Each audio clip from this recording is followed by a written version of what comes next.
Welcome, welcome, welcome to another adventure into reality. You all know who I am, and today I am joined once again by Allison Pelissier. She is a mistress of magic and might and a specialist in energy and healing. And today we're going to be talking about consciousness exploration, dopamine, and all of those other things that help us understand who we are, and what we do inside this hologram. Welcome back to the show, Allison. Thank you, Andrew. I'm excited to be here. So let's delve into what is consciousness. Awesome. Now, consciousness is a really fascinating subject. There's so many different ways that we can approach it, whether we come from the brain itself, from our experience in perception, or even from our awareness of what that perception is and that the way that our brain and body work. Consciousness has so many perceptions based into it. As a spirit, we're inside a body that has an I am, which is a form of its own technology. There's the inner perception of consciousness, and then there's that outer perception, which is the higher self. How do you help people understand the two? Well, for me personally, I believe that becoming first aware of your own perception is a really big step. So a lot of people are very immersed in their own experience of reality to the point that things that happen in the outer world become reflected into them as something very personal, almost like an attack or some kind of thing that's set out just, to interfere with them. So by first coming to a space of seeing ourselves as being in relation to the world, but not fully, personally affected from it in every way, we can find a little spaciousness. And this spaciousness is becoming the witness. So as we become the witness of our own reality, we can see the way that things are unfolding.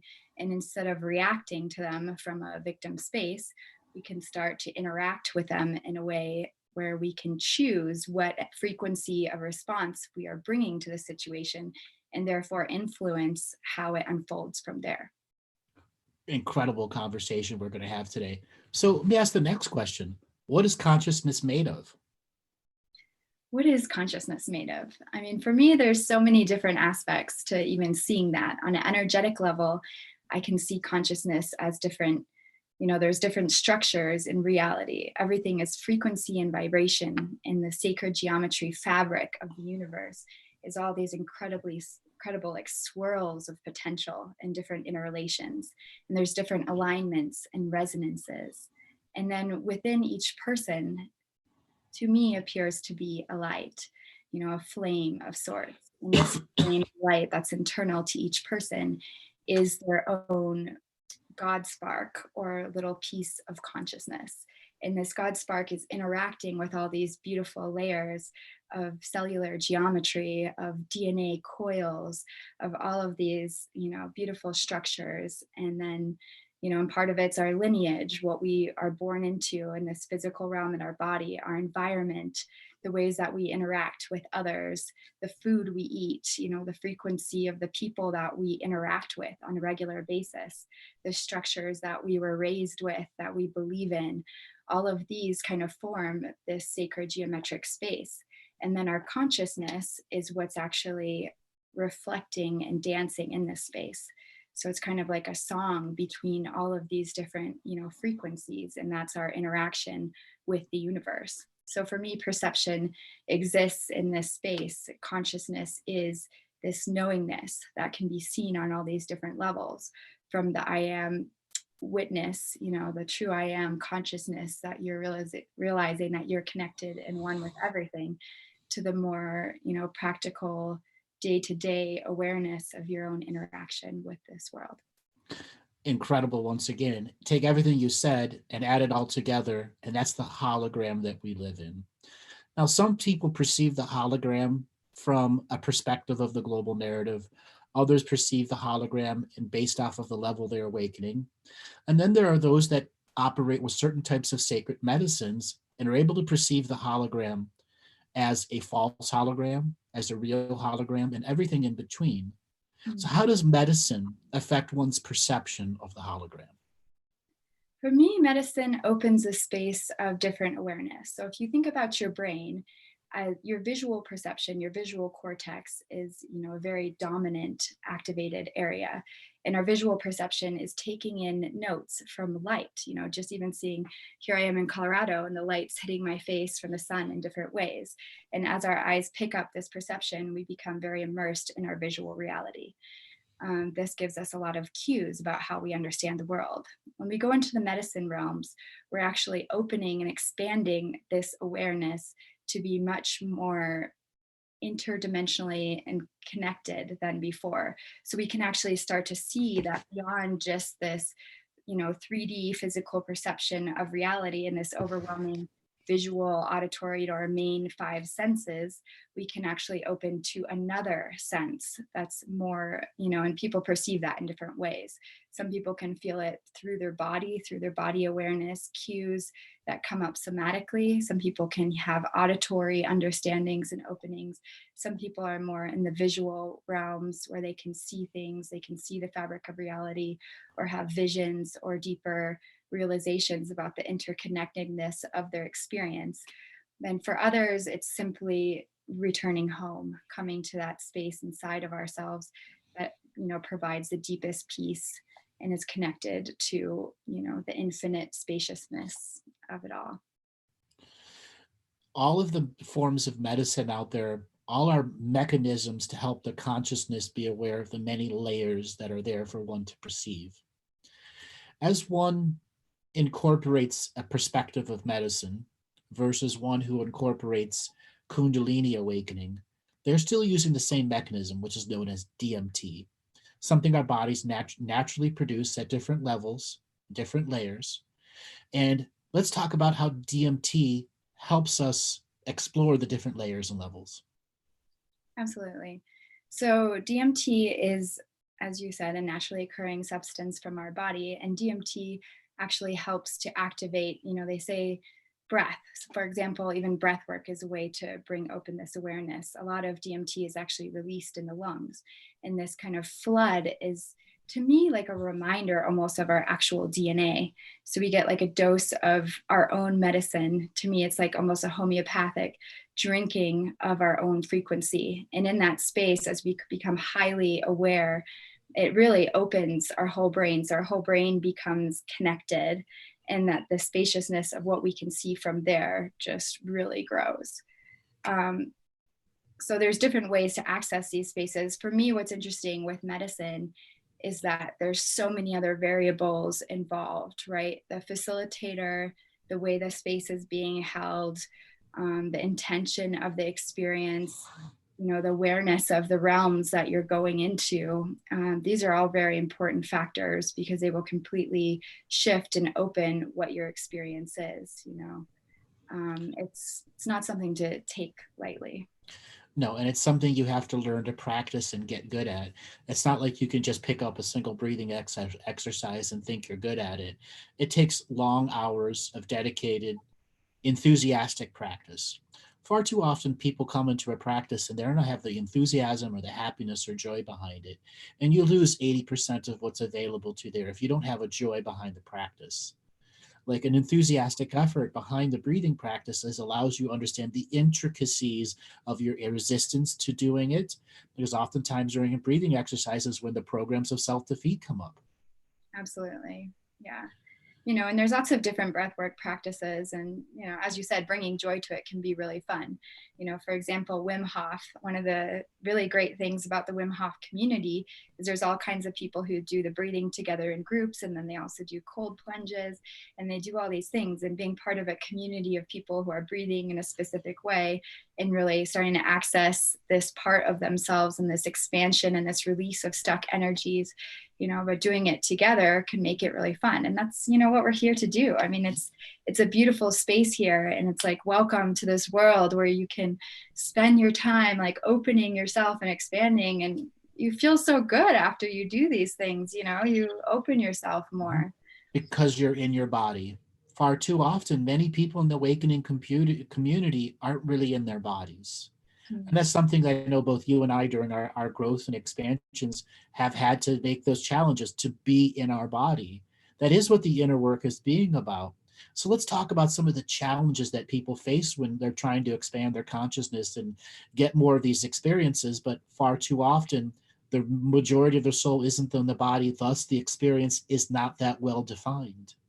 Absolutely. So yeah, there's a whole, group of people who have come into, medicine work, mostly medicine work from what I've seen, can really, as you dive into these spaces. So anytime you take an entheogen like that, you can really open into these other realms and deep understandings come through and all kinds of ideas and realizations and, huge things can be released.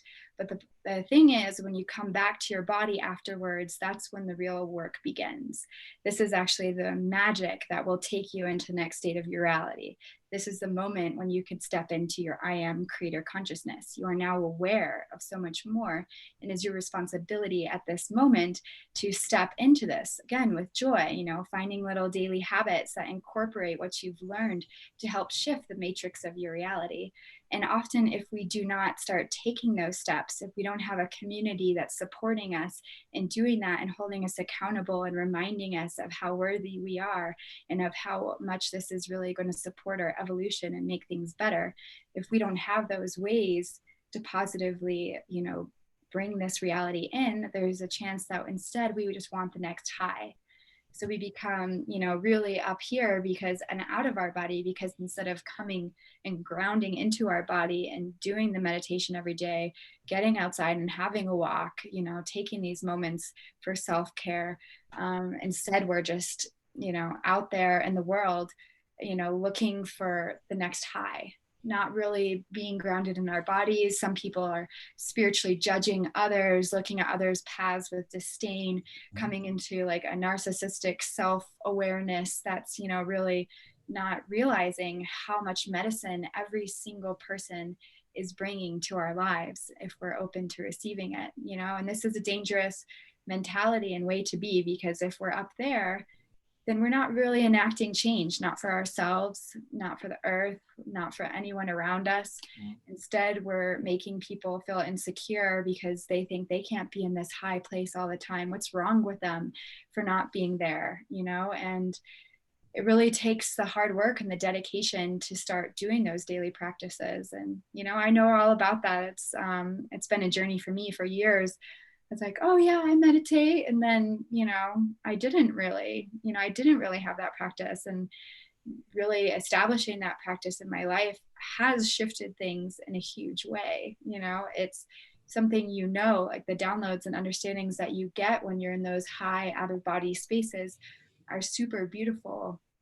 And if you're not bringing them into your body, then you're, it's abuse, it's addiction, it's escape. And there's so much energy coming right now of like welcoming the medicines, welcoming the plant teachers.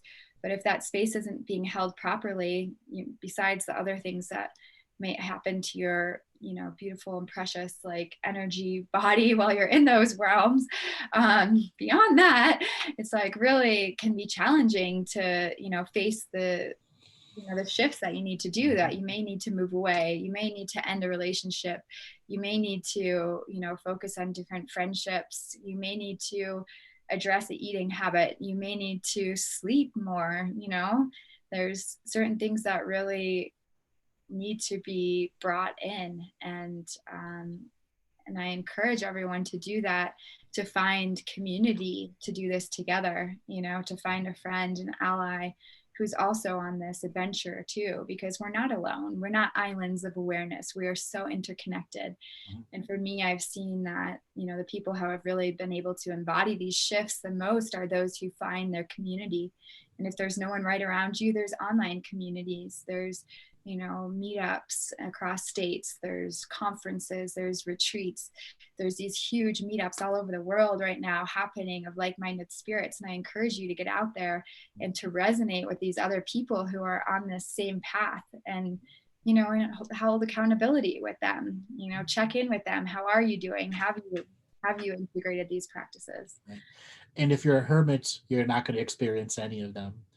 And something you said is very key. It's something I speak about all the time. Your responsibility is equal to your level of awareness. And I'd like people to truly digest that. All too often, people want this super spiritual experience, but they're not ready for it. And then they run up to the wall of my spirit, my meditation didn't give me this. I'm the great God that I'm supposed to be. It didn't give me all the all-knowing information, or I just got a glimpse of it. Mm-hmm. That's spiritual ego coming through. And that's a continuous battle to keep yourself in the body. The spiritual ego is the one that's telling you you're not getting gratified out of these experiences. These experiences are not here to gratify you. They're here to fulfill you. And you have to let that fulfillment in by understanding your responsibility is equal to your level of awareness, and your level of awareness is equal to your responsibility. There are pieces of information you just cannot take on in that moment, or they have to come in as a series of processes, because healing is not an event. Healing is a process, not an event. And healing comes changing of consciousness is a healing. Everything is a form of healing in the metaphor of responsibility. Are you responsible enough to give yourself daily love? Actually, do by follow through and do it. Are you responsible enough to know at this moment in time, I'm doing this meditation through the sheer joy of it? It doesn't matter what comes up in the mind. Are you responsible enough to know that you cannot let others deter you from your spiritual journey? When it's time for you to do your work, you do your work, and don't let the projections affect you. So the journey to be in your body is a challenge for so many people here in our awakened community. All too often they lose their social skills because they've hermited themselves, or they've had such bad experiences with other spiritual groups. I cannot tell you how many people have told me, they end up going to these women's groups and they end up backstabbing each other, or they go to these spiritual groups and they all fall down because there's no real conflict resolution in those groups. They're a hierarchical structure where one person starts channeling, or one person says, this is the way that we're going to do it. And they don't allow people to evolve through conversation and topics. There's such a rigid and structure, or there's no rigidity or no structure to it whatsoever, and you end up people conflicting each other's beliefs and systems, and therefore domination comes up instead of dominion over our brothers and within our brothers and sisters. And that domination versus dominion journey is as age old as spirituality itself. So how do you help people who are in this state of trying to understand real dominion with brothers and sisters, and how to get out of domination of others? It's a very good question. I mean, for me, actually, part of it can be, first of all, getting off the spiritual high horse, not looking at, oh, this spiritual group or this, gathering of super high-minded individuals must be the best thing. It's like really looking into your own passions and, relation, and saying, like, what group do I feel like is helping out? I mean, maybe going and picking up trash and doing something for the environment is going to be a way more spiritual and aligning experience for you. What if you did some action that's getting into the body? If we all just sit around and talk about these ideals, how spiritual are we really being? How much are we really stepping into responsibility of awakening? If we do something that's actually for the planet, or we volunteer with children, or we get outside and spend time with nature, or we go on a hiking group together. Go to a Or soup kitchen. yes, go to a soup kitchen, go experience, something besides yourself and your life, and get out there and help someone. I mean, be there. You have so much energy and enthusiasm, like bring it out. Like we want to see that. It's so beautiful. And there's so many opportunities. And as the climate's changing, so much is happening. Different groups of people are rising up. There's so much to support and get involved in. And, a lot of people sit back and talk about the high and mighty and ascension and this and that. And it's like, well, what are you doing? Are you just sitting at your computer all day researching articles that someone else wrote that are half-baked spirituality? Like, okay. And when you're ready, guess what? There's a world out there that needs us. Like, this is a call to action for light workers. That's embodiment, is, getting involved. Yeah. Stop regurgitating everyone else's information. Get off your chair, turn off the computer, and go out in the world. Yeah, exactly. All too often, people end up calling themselves a researcher, and in all reality, they're just an information regurgitator. Yeah. Like I've been getting this spam on a bunch of different social media accounts about some idiot that said the Pleiadians have a great word and message that came out January the 12th. And this shit keeps going around and going around. And when I listened to this little 8-minute recording, he actually said nothing to us. And it's the same garbage that all the other channelers are saying. The light is coming. Wait till we come and save you bullshit. And yet people are still falling victim to these little regurgitations over and over and over and over and over and over and over and over and over again. Well, They're yeah, not they're not here to do that work for you. You got to do it individually yourself. yeah. Well, and that hits us in a spot, right? There's a part of us that's that lazy spiritual ego that says, oh, like, yeah, of course, Prince Charming is coming, like these beings of light. All we need is to contact them in this world. Contact is happening. Don't you know? Then it's going to be different. It's like, look at the universe. I mean, if they could really make a difference, like there's obviously some different forces that are involved in our reality, but like also they really want us to step up and lead the way. That's otherwise they'd be swooping in right now. Like, what are they waiting? They would have already done it decades and decades and decades ago. Yeah, and that's why we came here. We are star beings having human experiences that came through. It's like we are those people. We are the Pleiadians. We are manifestations of all of these different, beings. And we can see ourselves as being from one race or from multiple or having all these different crossovers. But those frequencies are things that we can bring us back to ourselves, that can empower us and enlighten us and refresh our perspective so that we can get outside and start shining our light more. What if every person that you met, you just tried to make their day like a little bit better, just like this much, one little compliment or like one little question or like, hey, that's the double-sided trap though. It's enabling. There's so many people that they're so givers, they enable people, and they don't realize you have to really use some intuition. Is me holding the door open for this, lady in a walker going to do something for her? Yes, it is. Versus I'm going to send a person a Facebook link for a song or an emoji that's going to make them happy. No. Yeah. Okay.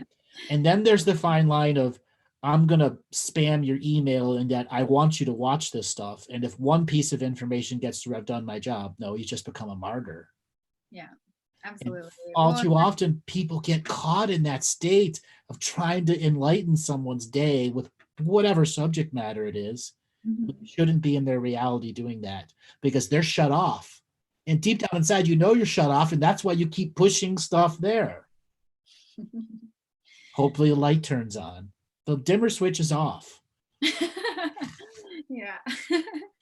I mean, I think it's so interesting. Like, part of me agrees with you, and part of me, maybe it's just the internal sunshine of my soul. But I love just connecting with people, and I think definitely there's been I'm generally in a happy mood. So I definitely think be authentic, be yourself, and if you can make a little joke or share a little smile, that can be a beautiful thing. What, of course, as you point to, that could be dangerous is finding, where that gets a little bit over. Am I, talking to people in a way that I'm like, oh, let me help you with this, or, hold space for too many conversations, or, like all of these different ways which we can start holding someone's hand. And then you're like, oh, wait, I don't have any more hands to hold everyone's. Oh God, this is heavy. There's definitely a fine line there. And I mean, also sometimes, just relating to someone, if you're in a terrible space, yeah, like, what's up? I feel terrible, like cheering. And you need help at that point. You need someone to hold space for you. Yeah. Again, it's that fine line between martyring yourself versus it's just a part of your bubbly personality. And it's not a lot of energy expended to do it, but it can be very subtle at how it grabs you. And far too often, empathetic people find themselves enabling people and don't realize they're just enabling everyone, giving away so much of their own internal energy that has to be saved for themselves. Totally. Well, I mean, it's interesting too, again, from like kind of witness perspective, if we can start seeing the fabric of our own reality. Over the last full moon, some friends and I had some really good downloads, realizations from the universe about, just remembering how energy works in terms of the fact that it's constantly moving, right? So if we try to shine from like this, stable place of like, oh no, I'm just pushing light out there, trying to bring the light out, versus like if we actually tune in, the second someone you said hi and now they're like trying to tell you their whole life story and you're getting drained and you're like, I gotta go. It's like, where do you could tune back to your own energy, and start feeling, the hologram within you and start spinning the energy. And the energy actually creates some spaciousness between you and them. And you're bringing your own energy back. And I've seen it where people like literally don't, the conversation kind of ends or goes into a different direction because you're not just, it's like just bring your energy awareness back to yourself and start building it and spinning it. And the spinning aspect of it, the vortexes are everywhere in our reality. We have vortexes within our spinal column, all these different places. And if we become aware of that energy, then as an empath, I've found that that can really help kind of keep things moving. So let's talk about empaths for a minute, and how all too often empaths overwhelm themselves with all the data that's in the world, and then they learn how to overlook at a lot of things. And what can you say to help people to help temper their skill of being an empath? Well, first of all, it's a lot about, identifying what's yours and what's not yours. So kind of step one to being an empath is find your own energy. Sit with yourself. Like first you need to be alone so that you can actually figure out who you are. So, like really just sitting with yourself, it can be uncomfortable, but just kind of tuning in, like, what does it feel like to just be me? And then, introduce different elements. Like, okay, now it's me and a crystal. Now what does it feel like? And then, walk in, get closer to somebody who's having a bad day. Now, what does that feel like? Me and them, so like starting to identify what's yours and what's not yours is a really good step in, understanding where you're at. And then as you become more aware of what's yours and not yours, if you start feeling something, and usually it comes on suddenly, that's the thing, it's like, that's a tricky part. You're like, oh, I was just walking down the street when suddenly, it's like, that's the empath moment. It's like, so just the first fraction of that energy coming, that is not you, before you get bowled over by it and like swirled up into it and suddenly overwhelmed and need to run away. It's just like the second it starts coming, you're like, that's not me. And then you just, for me, it's like, again, tuning into that internal flowing energy and like letting it blow out in a positive way. And then at that point, addressing it's not them, you can feel compassion. I am definitely an empath. And when people tell me stories, I'll tear up, but I don't have to take it in. It's like, I can still feel that energy and, have compassion without being empathic, without taking on part of their stories our own.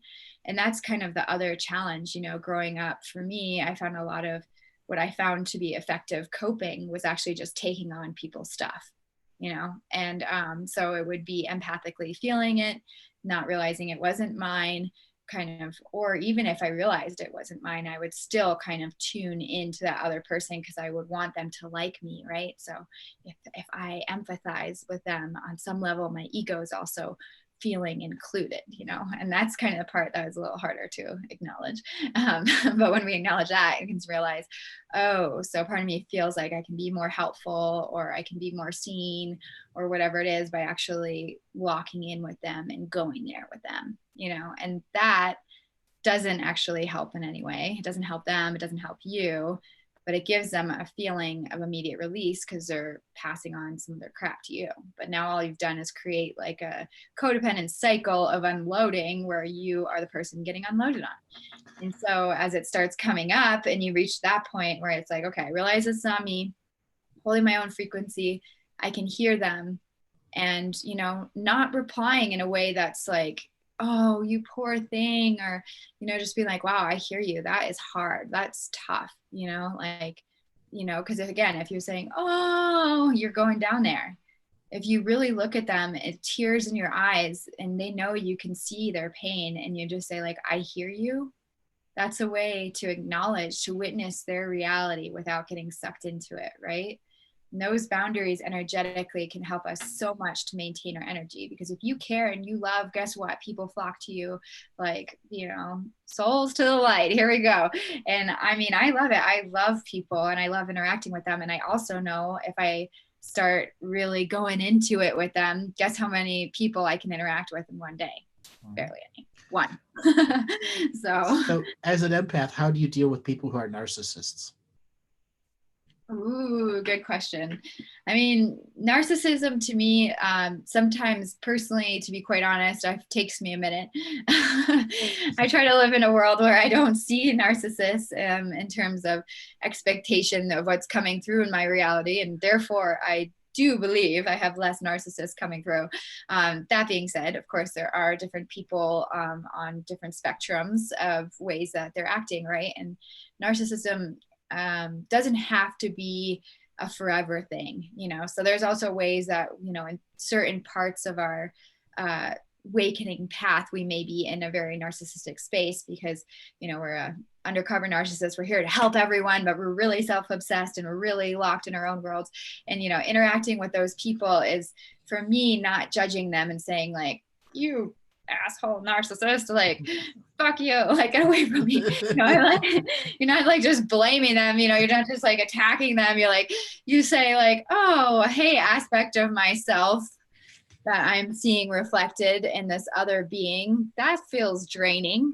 And I don't really like want to stand here holding a mirror to you all day. Like I have other things to do besides hold this mirror up. So, you know, thank you for your medicine and, you know, take some space. And of course they might be, you know, up in your face, but the more kind of space you take back to kind of regroup to yourself and say, hey, like, did they ask me anything about myself?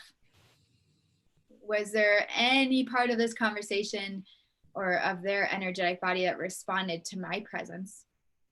Was there any spaciousness for me to be in a state besides exact listening? And, you know, how did I feel when I left that person? And, you know, sometimes it can come like a whirlwind and, you know, you feel knocked off your feet and like, whoa, I kind of was in love, but like, I'm not sure what's going on here. That was a lot of energy. And it's just kind of asking yourself those questions of like, was I actually being seen in this thing? And again, maybe it's just a moment. I mean, defining people as a certain way of being can also limit your reality. But you know, and theirs, they can become more like that if that's how you think they are. But, you know, you can just first really seeing as an empath that like, hey, actually this conversation isn't really reflecting anything about me, right?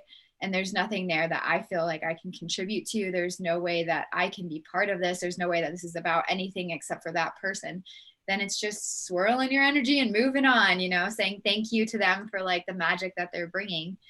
And coming back to yourself, coming back to your community, because it's about, you know, the best relationships are the ones that go both ways. You know, and narcissists generally have a one-way relationship, and most of the time they don't even know it. Yeah, exactly. And they don't mean to, you know. Oh, they do. No, they do. They do. They do. Most narcissists that don't know they're a narcissist still know what they're doing. They still know that there are common acceptable conversational rules in which you allow a to and fro, a give and take. And when one dominates a conversation and says, this is the only subject matter we're going to talk about, and when somebody goes to change the subject, they knock them down, attack them, or just talk over the person, that is their form of control of the reality. And all too often the empath will just let it happen. You know, empaths are attracted to narcissists like magnets, but narcissists are attract empaths like fish bait. Okay? They throw hundreds of little lines out that pulls a narcissist in and pulls the empath in. Why? Because they're so alone inside. Okay? When they only know themselves and they have a, let's just say, a deep desire to avoid themselves, they need to bring other people's energy in to dirty out down their own light. And all too often, that's what happens to the empath. They take on the dirty light of the narcissist because the narcissist can't handle pure light. And I know before the show, you and I were joking about making a narcissist-only webinar. And maybe we want to talk about that for 5 minutes just to get people to a laugh, where the marketing would be, are you a narcissist? This webinar is going to be just for you, just for narcissists. Yeah, it's a social platform where, don't worry, you can post everything you want and it's totally equal territory because each thing will only have one like.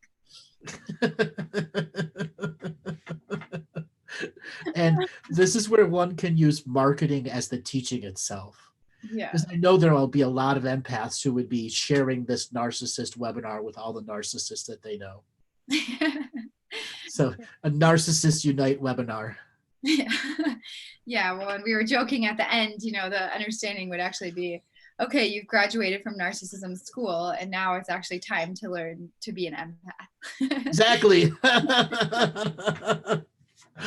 And that was just one step. And and that's part of it. I mean, it's just funny too. You got to laugh. And like, for me, I used to work with children for a long time, and children are amazing. They're so different every day, and they're trying on all these different ways of being and pushing all these different boundaries, and imitating things they've seen and feeling other things out. And it's like, with them, it's so important to every day just come in fresh. If you have a kid in your life and you think you know how they are, drop that right away and just see them as this little light being every single day, and like open them with, welcome them with open arms, because they're, slowly creating their reality. These, the imprints of their whole childhood are slowly being built from all these daily interactions.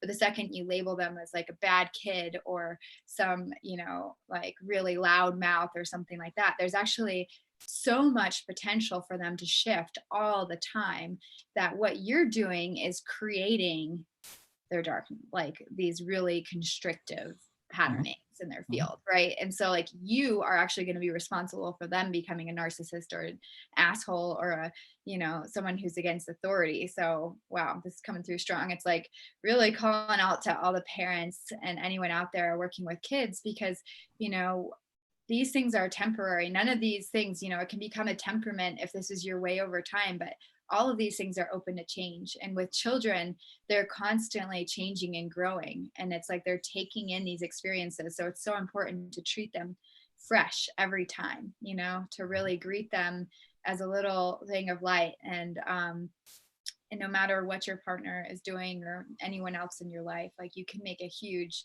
change in their life by seeing them in that way. And I think there's also, like holding that potential around, just seeing relationships with people. Like, I had some kind of challenges last year with a few people on a project, and I learned a lot in that. And one of the things that kind of came through for me at the end of it too was like this epic forgiveness, because like whatever you're interacting with, whatever you've created in this reality is something for you to interact with. And like, if you can see them as like to the end of their life, as there's a chance for like redemption energetically, and you can hold that spaciousness for them, where it's like, you absolutely forgive completely and trust in the universe as being so much greater than all of that, and like while holding responsibility for what's happened. It's not like you don't forget, but you also open this spaciousness for it to shift, right? Because so many times too, and going back to two parents of a kid, right? You were in love, you had this kid together, okay? At some point there was magic. I'm not saying it lasted long, I'm not saying that it was the best magic of your life, but there was some magic to bring kids through there at that moment. And acknowledging that frequency and saying, yeah, okay, maybe this is not a good relationship, maybe I have to really make enough boundaries to only interact 3 minutes every 3 months when we do a trade-off or whatever it is. It's like, but bringing love to that interaction of like knowing that that child is actually going to be under the custody of that person with boundaries. Like you hold your frequency, but you're like, I trust that you're becoming a better person. Like that's actually like the best thing you can do. And I think you can hold that with any narcissist. You can hold that with anyone, so that it's like, yes, I recognize you exist, and I trust that this is an evolution that's happening. We were just talking about that before the show. People wake up all the time suddenly, like boom, out of nowhere. It's like one day there's, Joe Schmo talking shit, drinking, watching TV every day. And then suddenly, boom, so suddenly things can change, and you got to open that possibility in your reality. If you're just sitting here all day, oh, narcissists, and these horrible people and that horrible stuff. It's like, yes, that exists. Yes. And are you opening a spaciousness in your reality for those people you love or no longer love? Hopefully you can still love them on some level, that they can change, and there's not a expectation. There's no pressure. definitely that doesn't help. But it's actually just knowing that at some point, yes, we're all changing. Guess what? Rapid, amazing changes are happening in reality all the time. And your job is to just allow for that one hair of a possibility to be there, that it could happen. And then staying in your energy. Because to me, that's just really important to allow that. Otherwise, you're going to you're constricting yourself again into another trap. That was a clippable moment for you right there. That little 4 minutes on narcissism and forgiveness and all that. That's outstanding. Outstanding. 2 points to you. Narcissists are in retraction right now from that. What, they're going to forgive me? No, I don't want to be forgiven. How can I continue on this arduous path of only being obsessed with myself if you might forgive me? Exactly. Exactly. Well, and yeah, that's the thing, like with family too, right? Family is with you for the long haul. Guess what? That means forever. And guess what? As you change, they change too. Not always. They may change in other ways, just not the way you want them to change. Exactly. Well, you can't hold on to, them being that way. You got to just trust that, like you can just see them as they are instead of your expectations for what you want them to be. But I have noticed that, when you raise your frequency, the reason they change is because your perception changes. It doesn't mean actually they've shifted in any way, but if you can open your perception to see them true. not as you want them to be, but as they are, then they've changed. And that's like really fun for me, because in that way they have changed. And that's how I love looking at family and family dynamics and all that stuff, because it's like, actually, you are responsible for your own reality. Yes. Your consciousness would like you to come, to enlist you to be part of your own reality. And so, as I've said since day one, it is a challenge of perception and perspective. And when we change our perception, we have new perspectives. And when we have new perspectives, we can find the unlimited point of view through perception. Yes, yeah. Exactly. Changing the perceptions.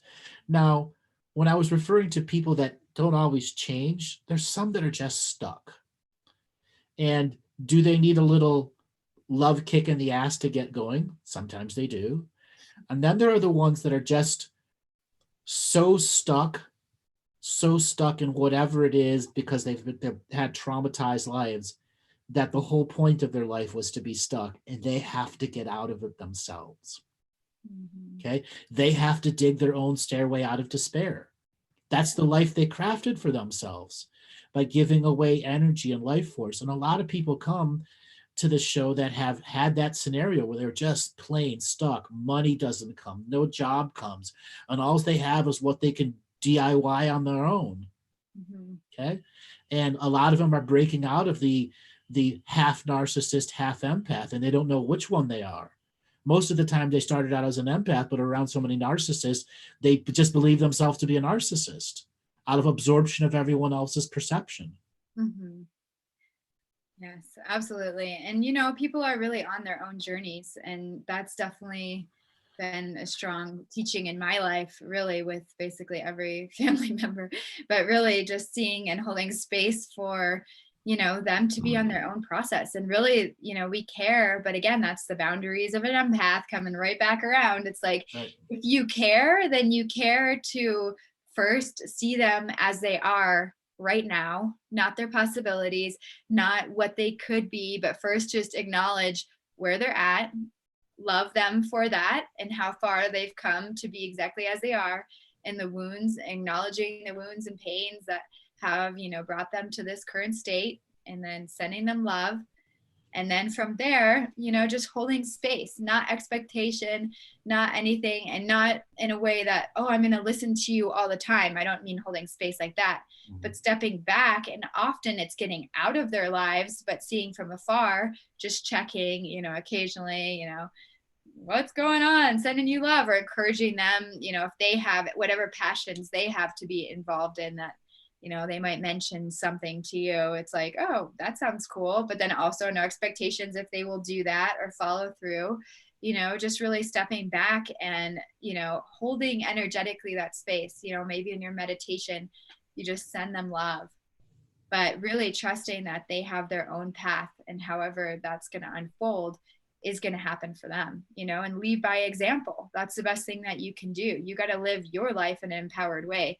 If you're over here like, oh, you should eat healthy, and I can just tell my whatever person in my family is not doing well because of this and that and this and that, it's like, often if you're critiquing those people so much, turn around that finger to yourself and say, how am I stepping into leadership in that sense? How can I actually embody the things that I'm talking about, and really live and walk that life, and therefore be a shining light of inspiration instead of someone holding them literally.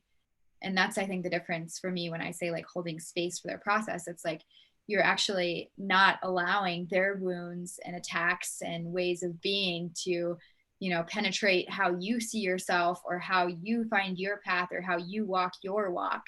You're holding space for yourself and your way of being, and allowing, trusting that someday they might change and someday they might not. And that's not, up to you, but you can continue to love them. You can continue to love the beautiful, amazing reality that's so interconnected. And sometimes that loving them means no contact. Maybe you're going through a phase where you need to be strong in your power, and every time you interact with them, you fall on your face.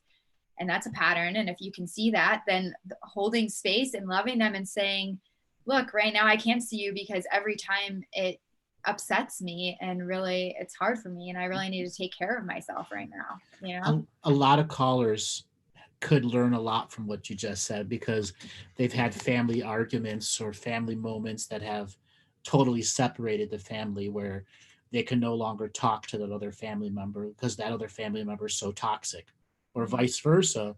They're the toxic person and everyone else is pushing them away. And I get a lot of callers who don't realize they're the toxic one, or the other people in the family are the toxic ones, and you have to tell them to go through this cutting of the cords process that is still love based. You're stopping that energy exchange, and a lot of the metaphors of what you're saying is to allow the love, the two-way natural flow of the infinite spirit, but to not allow the egoic actions or the narcissistic actions or the wounds that you have intermix with their energies. Yes. When wounds intermix, that's the worst kind of energies to happen. That's when you start dirtying the light. And once there's dirty light between a subject matter, that's what the charge and polarity is. Yes, exactly. And that continues to attract and recreate those situations.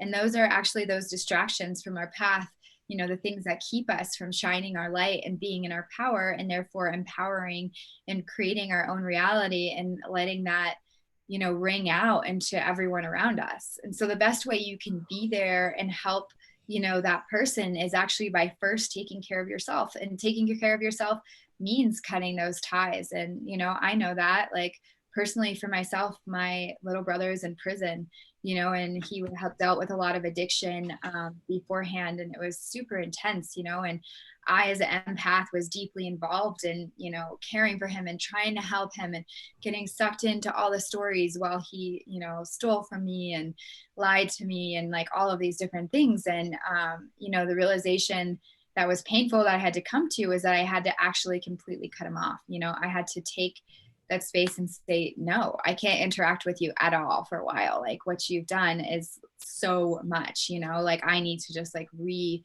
find my light. And it was hard, because you're like deeply in it, and you're like, no, I spent so much energy trying to help. Like now, there's a part of you that feels like worthless if you can't help them. Who am I to, like, if I can't even help someone in my own family? And then really the best thing you can do is just really take that spaciousness and cut those cords on that level. And you're still holding, like you said, that deep family love. Guess what? You're connected for life. Your DNA is so similar. You chose to come into this together, whether you talk in person or not ever again. Your higher selves are there for each other, and you have to know that, and what the best way you can love the person in that way is to really take that spaciousness and hold back, and again, send them love and prayer, but don't open any energy for them to come through and interact with you.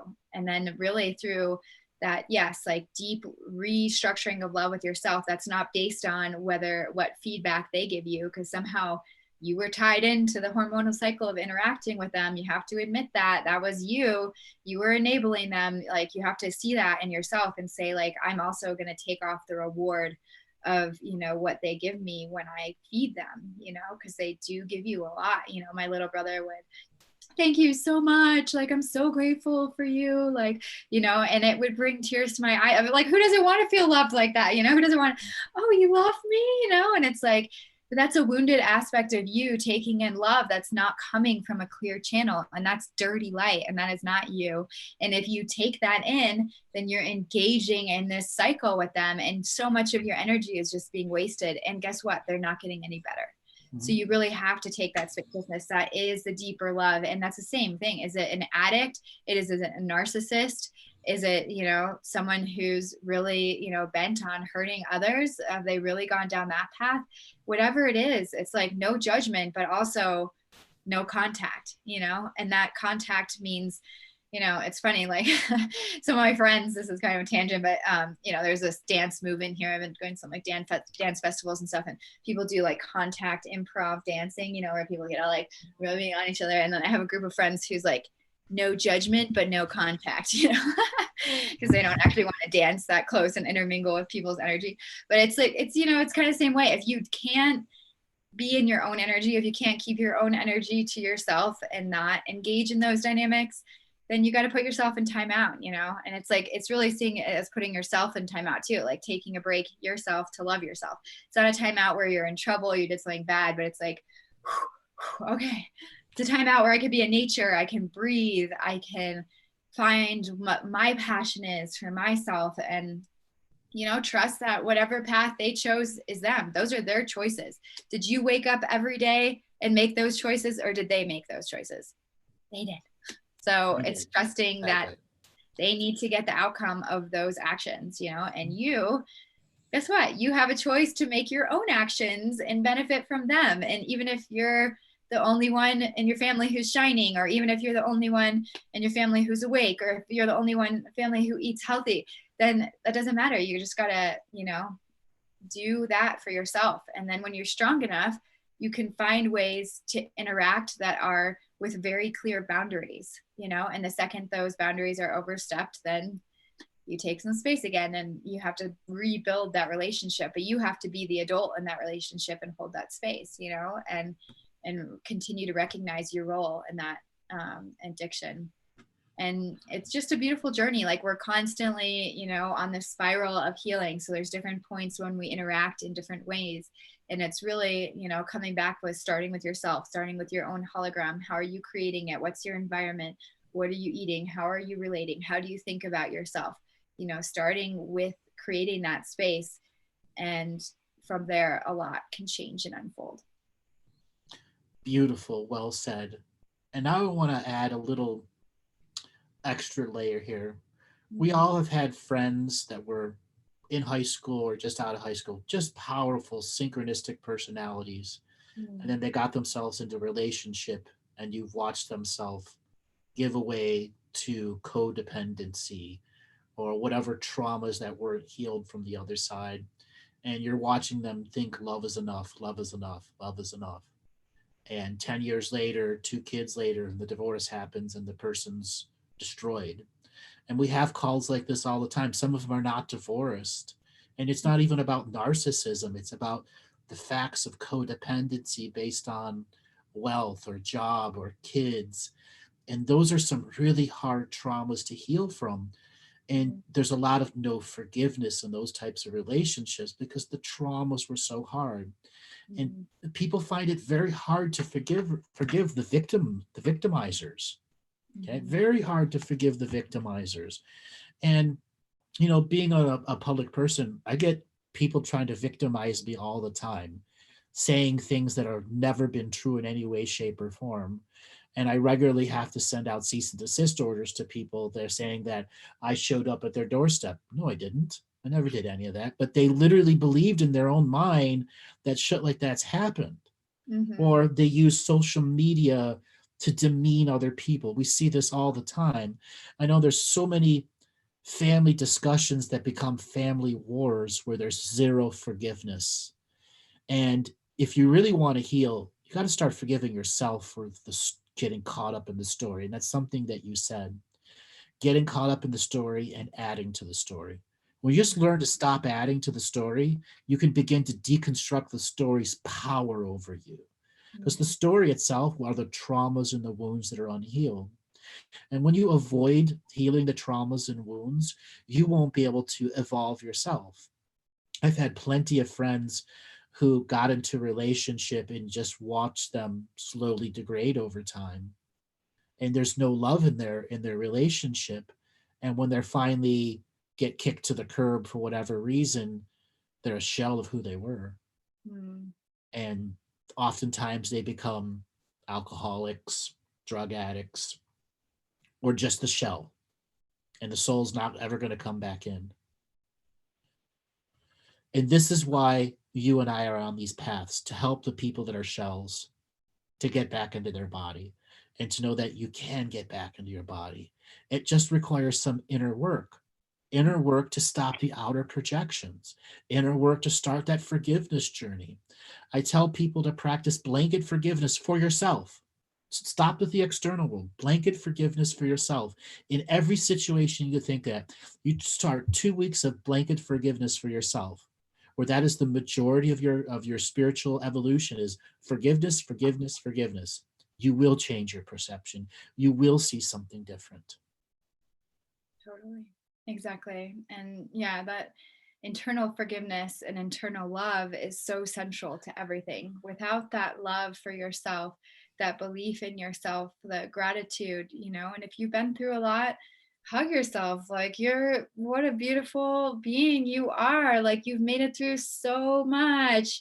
And look where you are right now. Like, wherever that is, you still care. If you're hearing this right now, you care, and or anyone that that's in that state, they still care about the world and life and being better than, once you're on that path of knowing that you want to be better in the world, you're already winning, you're already finding it, and see that light in yourself of just, showing up. Guess what? You woke up and it's another day and you're here. Thank you. And like, everyone has a really special thing to offer, and that's what we can forget.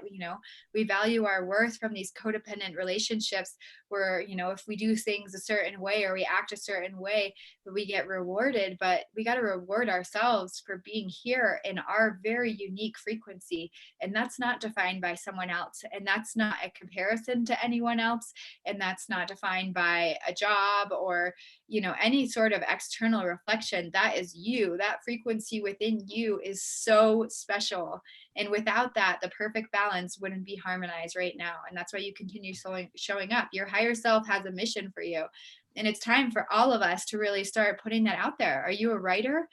Get your writing out there, share it with the world. Do you make amazing food? Share it with a friend, like, start sharing your gifts, because we all have them. And Mhm. if it's drawing a stick figure or telling a joke, like, that's the beginning of a gift. You got to follow those little threads and see where they go. And by sharing those things, that's the next step of self-love, so we can find that love within ourselves. And instead of judging ourselves if we make a mistake, guess what? We're human. We're in the third dimension. We're figuring it out. Even being aware you made a mistake, that's progress. So if you can be nice to yourself when you're aware that you made a mistake, that's a help, right? And then you just say, from there, how can I make that mistake less often? Or like, what's the pain underneath that wants to be seen, which is why I lashed out in that way, Mhm. and then starting to look at those deeper parts of yourself and different aspects of yourself and loving them and saying, wow, like, how sweet is that? Like, that aspect of myself wanted to protect me because that aspect of myself cares about me. And that aspect of myself has seen me be abused and has seen me been wronged and doesn't want that to happen again. And like, see that as this little, protector, whatever, as a little dragon, little squeaky dragon that just wants to blow flames and can't calm down. Go hug that little dragon and say, thank you, little protector dragon, for coming out and wanting to get all fiery and attack people because you think you're being, hurt or in trouble. It's like, love that part of yourself, that little wounded child who just wants to cry and give up. Give that little part of yourself a hug, because those aspects of you are you, and you've got to love them, because that's the only way they're going to become integrated into the rest of you. If you hate them and put them off and try to banish them and attack them, guess what? It's just like meditation. They keep coming back stronger, and it's really about really loving each part of yourself there and being okay with that, because guess what? Nobody's perfect. Whoever you idealize or thinks so much better, we're all human. We all have these aspects. No one had a perfect childhood. Okay. It doesn't matter how freaking special and shiny it was. There was some dark stuff, it's like darkness is part of reality. And so it's really just embracing, that too, where we can realize I can love that part of myself and not need to react from that space to be seen. Because if you don't acknowledge and love that part of yourself will push further and more intensely until it reacts through you. And then guess what? It gets seen. Right. It's just not by more than you. The people who are serial avoiders have these things that just pop out of their frequency uncontrollably. And let's talk about avoidance and avoidance mechanism, because that's what holds back so many people from just becoming a little bit more aware of their bubble reality. Avoid giving love to their aspect. Avoid giving love to the brother they haven't talked to in a long time. Avoid until there's a blanket avoidance of everything. Totally.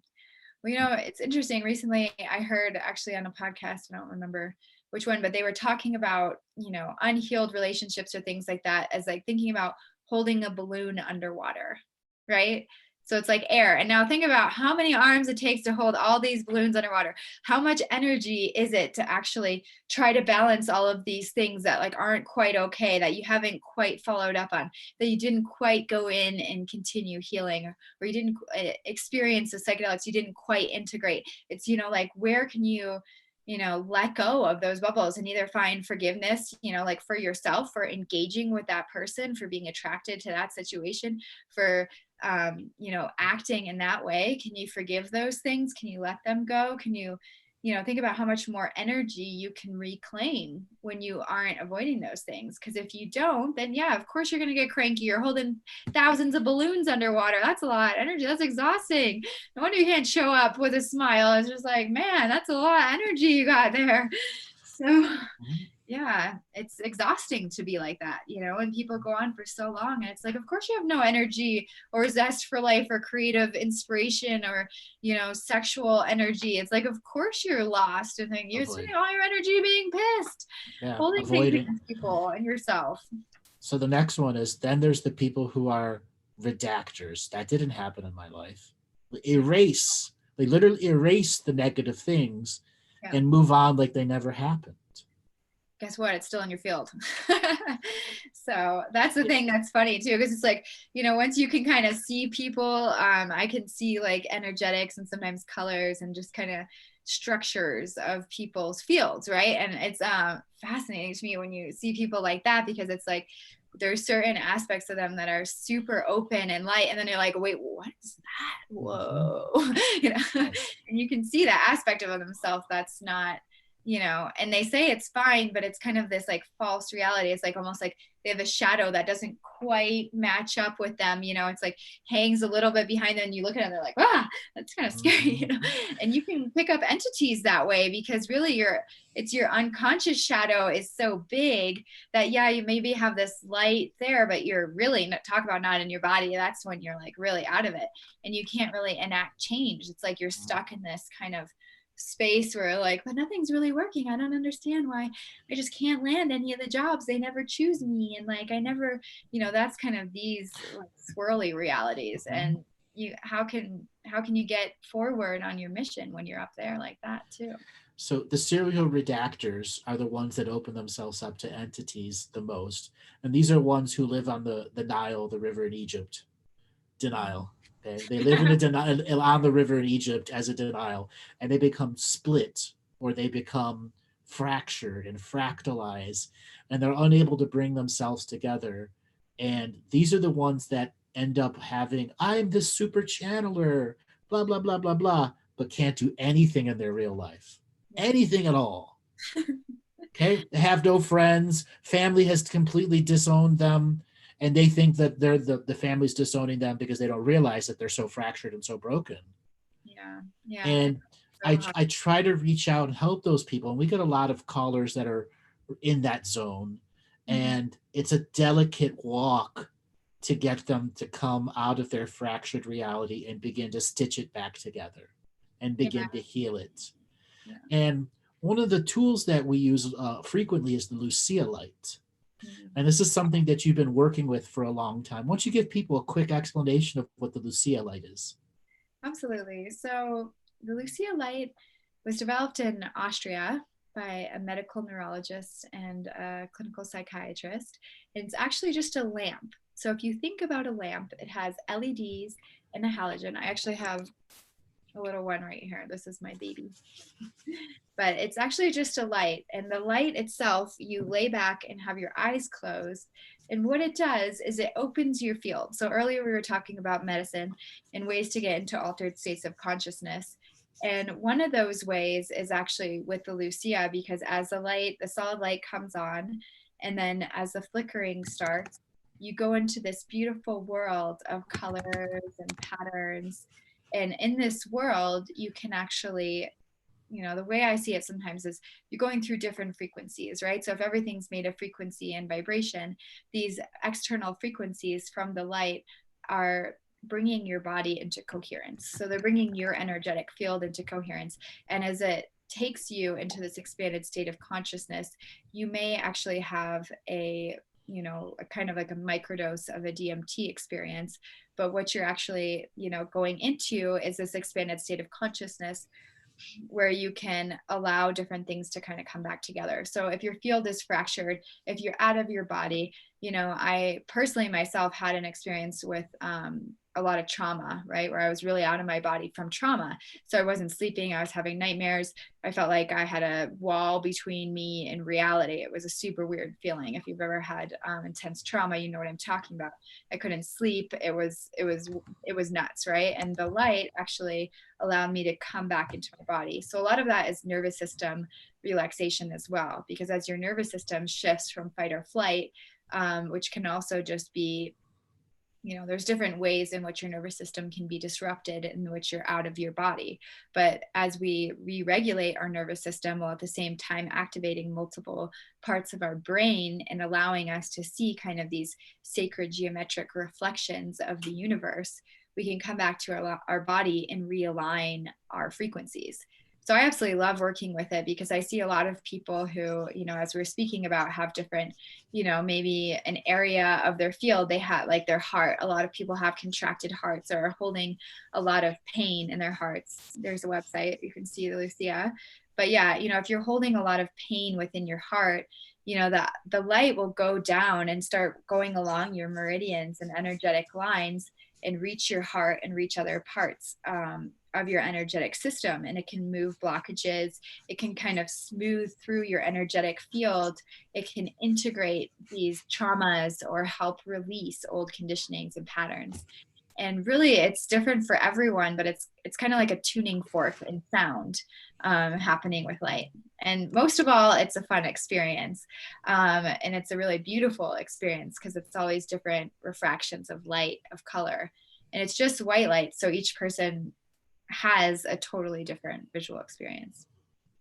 Wow, absolutely special. Well, we are once again joined by Mr. David Ellis. David, let's go ahead and unmute yourself. Senor David. Are you there, David? Hold on, you unmuted.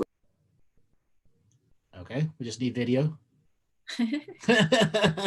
We are going to get in depth into deep consciousness exploration now.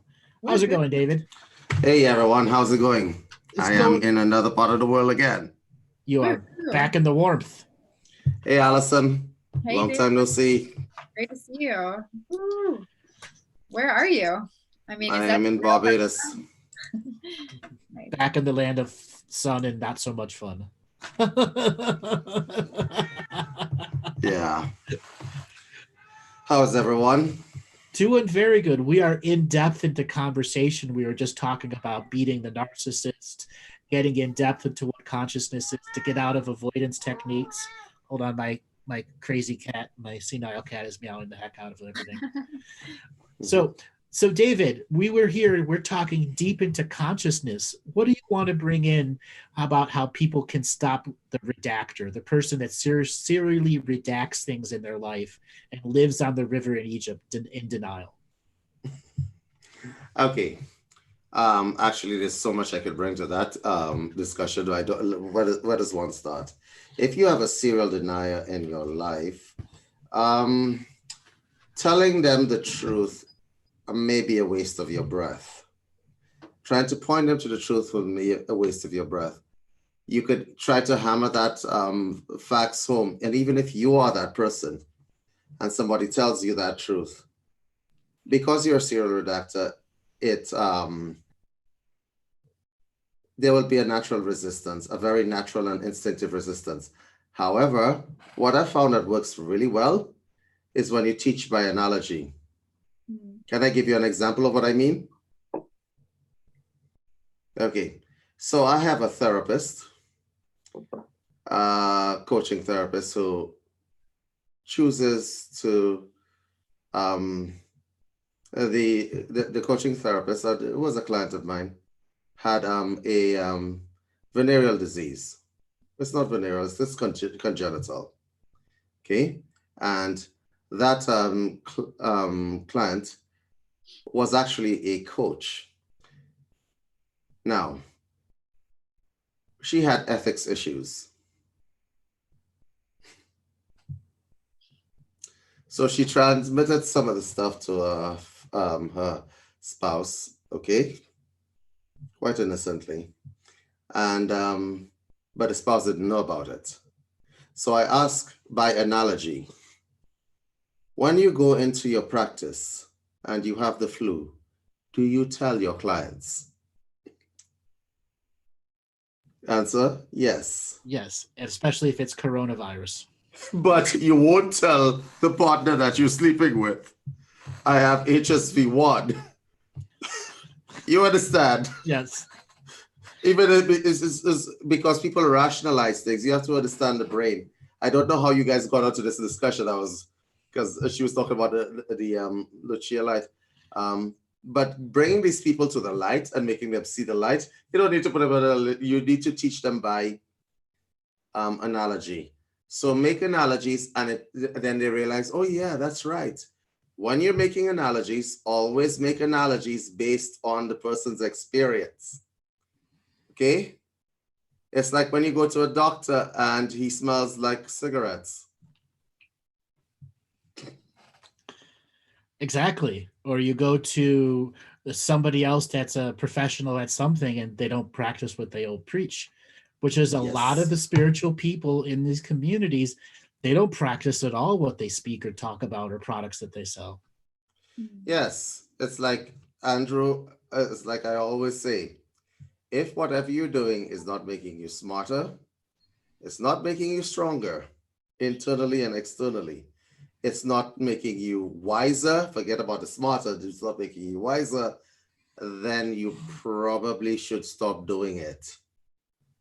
All right, because doing it more is not going to make you any smarter if you've been doing it for years and it has had no effect. Right? It's not going to help you. Pick up Scrabble or something. Right? I miss you too, I do miss the two of you. So how you been, Allison? I've been really well. I just got back from Guatemala. It's been amazing. And yeah, all kinds of things are really happening with the Lucia light right now. It's all kinds of, I just feel like all these groups of people are coming together around the world too, and really exchanging light codes. And, that's the thing, like really connecting with different people, even just seeing the two of you, there's always these frequency uploads that we get, right? That's why we watch these podcasts and all these things, but really getting together with community is so beautiful for really exchanging upgrades that we're all getting, get together. Excellent. People. Yeah. Okay, so you guys were talking about Lucia light. Yes. So I have questions. Okay, let's go. Ooh, inquiring minds want to know. Okay. So the first question I guess I want to ask is, so I've been experimenting with it myself. It has a definitive effect on the nervous system. Okay. Now, depending on the programs, you see there's an option to make your own program. You want to talk to us about that? Yeah, I've been having a lot of fun with that actually. So you can program the light to different frequencies. And it's very fascinating because, you know, there's a part of our brain that really wants to keep things very simple. Like we want to know, okay, if I'm at this frequency, what is that doing to my brain? And for people who understand about brain waves, they're like, oh, so I understand the Lucia light. It's putting you into the theta state, or it's putting you into the high alpha. And really, what the different brain waves are is just they're all co-occurring at the same time. So even if you go into more of an alpha or theta state, for example, that just means that brain wave is going higher frequency, you know, or not higher frequency, but higher amplitude within your brain. The difference with the Lucia is that you can get to states of consciousness where your different brain waves are actually in harmony. And that harmonization is similar to like when you're playing a singing bowl and you have these different harmonics coming off of it. And there's also amazing sound harmonics that can be achieved that monks can create through their voices, for example. And these harmonics are really kind of the pathways to opening into more expanded states of consciousness that are realigning our frequency. So making your own sessions can be really fun because what you can do is actually tune in on what specific frequencies you resonate with that open you up. So there's really interesting, I've been working with this sound healer named David Gibson out in San Francisco at the Globe Sound Healing Institute. And he actually has a theory about sound, that everyone has a home note, so that there's one specific frequency in sound that your home note actually, you know, reharmonizes your field, I would say, better than any other note that you could listen to. So you could play a bunch of different singing bowls and you play this one singing bowl and you're just like, that's it, take me, you know. And in a way, I feel like the Lucia has a similar effect, that there's certain frequencies that actually resonate with different people's fields, and this may be in relation to what needs to be balanced within their field, and that there's a loose connection there with the like brainwave state that we initially go into. For example, if you have a very busy mind, then actually sometimes creating frequencies that start with beta rhythm can actually get people a little more drawn into the light because it's kind of meeting them where they're at. And then you can actually create a session that goes from frequencies pulsating at beta frequencies into alpha, and then down into theta, and then even into delta. Other, you know, programs start with more like delta pulsations and are saying maybe more for astral projection, but then you actually have to be a lot more present with staying in that space and not resisting these initial pulsations. So there's just all different ways that you can interact with the Lucia light and through programming it. And actually, excitingly, in March, which is coming very soon, they're releasing a whole new thing, which is the controller, which is going to be like a Game Boy like controller where you can actually surf the frequencies yourself. So beyond, you know, you can create your own sessions with the software by really choosing specific frequencies, but then you can also use, or you will be able to use, the controller to find these frequencies based off of what you're feeling and seeing in response to them, and then stay in them longer. I mean, ideally for me, there is like aspect of your conscious awareness that would be involved in choosing the frequencies.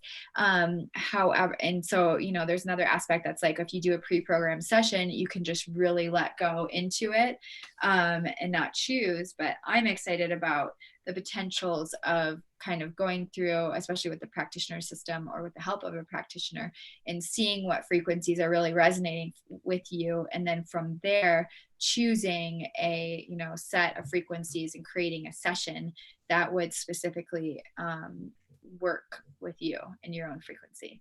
And, you know, that's a lot of frequency mumbo jumbo, but basically there's tons of different sessions already pre-programmed on there. And with the practitioner session, then you can choose, develop your own sessions as well. So Allison, may I help give the audience a broader view of what you just said? Sure, thank you. Okay, so we're going back to school. Remember Psych 101. You got the conscious mind or the ego. And now whenever we say ego in psychotherapy, we mean the level of mind that you're using to listen to me right now. It's called the ego, the conscious mind. I'm going to layer it on what she just said. The subconscious mind is the part of your mind that houses your memories, your body's unconscious processes, and also your emotions, okay? The emotion reactions. Mhm. And deeper than that is something called your superconscious mind or your super ego, all right? Not to be mistaken for somebody who's a bit of an ass. You get your super ego, and that super ego, basically what it does, it's the part of your mind that's exactly the same from with everybody. Inside of it, inside that place is what you would call mankind. Okay. So what she's describing are states of mind. So at the conscious level, that is the part of mind you're using to speak to me, you have something called beta wave frequency. It's the electricity that your mind is running at, the frequency it's running at. When you go into a more daydreaming state, you have something called alpha. Okay. Hypnosis resides at the theta state of awareness. Okay. You got delta, and some people say that there is a deeper state than that called plenary or somnambulist state. So it's really quite deep.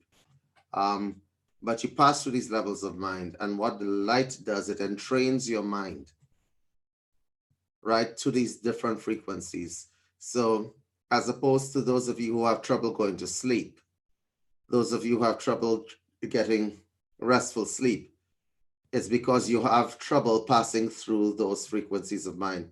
You have trouble falling into, I shouldn't say falling, more like rising in consciousness. And so what this light does, it takes the guesswork, the hit or miss out of sleep therapy as well.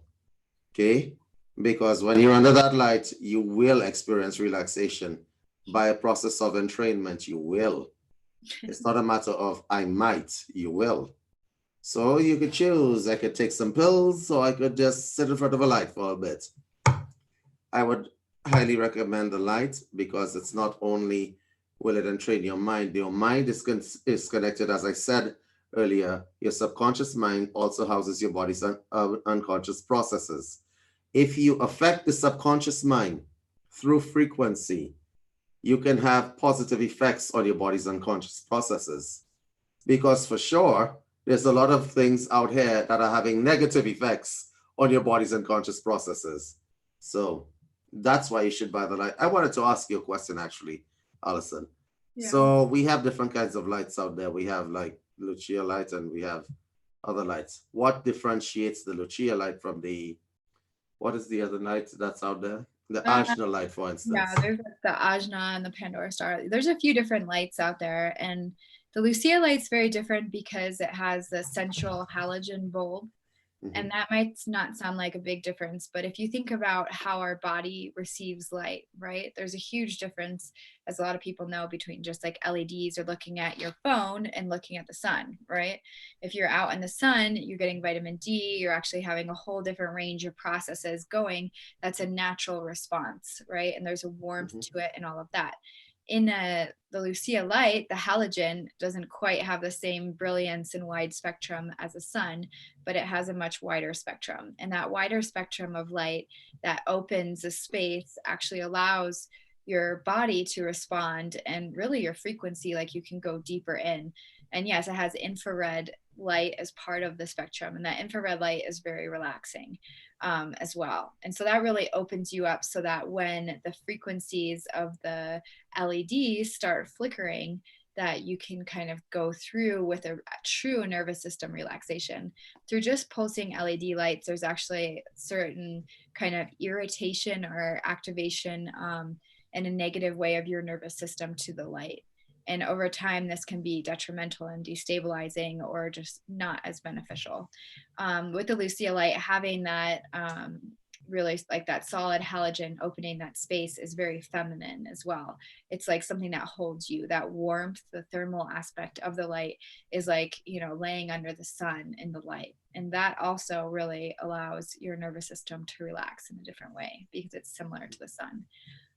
Beyond that, the Lucia is actually made, it isn't made in China and it doesn't fall apart. It's actually designed, produced in Austria. We actually recently just got another email from someone who said they had ajna and it's broken. 2 different lights have broken on them and they're just sick of it, you know? So it's like, if you're actually really into these technologies too, for me, I feel very passionate about not just like buying whatever gadgets are out there, but really looking deeply into the process of creation. And in Austria, they use materials that are created locally. They, you know, work with high quality labor. They actually pay people living wages to do this type of work. It's not in a factory. And if you think about the energetic implications of that, you know, it's quite ironic to me when people just go out and buy, you know, cheap technology. And I mean, I have an iPhone, so I'm not, you know, judging people. I'm just saying. Yes, I remember you have an iPhone. Yeah. Oh yeah, you were there with me.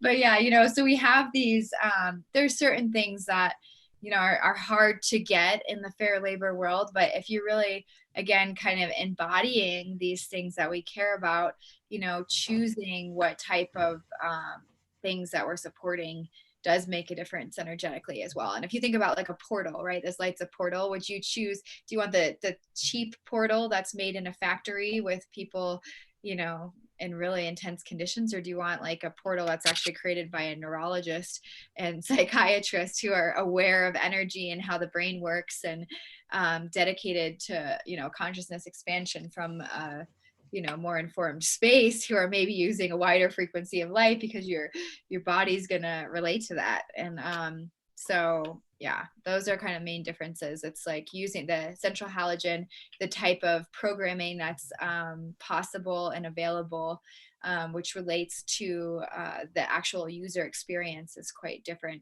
You know, those are great differences. Okay, I want to answer something in the chat that's happening right now. Can I answer it for you? Yeah, sure. Okay, so Irene, the difference between getting light from the sun and using this light is because the light from the sun the sun shines on everyone. This light is specifically used for therapy. Okay?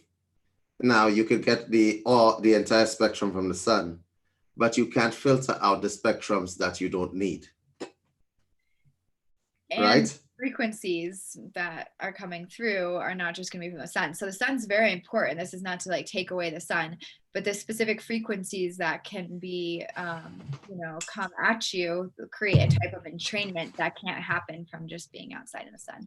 I mean, if you want to get a little taste of what it's like, I highly recommend going out in the sun, closing your eyes and doing a little of this, and you'll get the tiniest taste of what it is. But it takes energy and effort to kind of keep your hands going, and you don't know what exact frequency you're shining at here.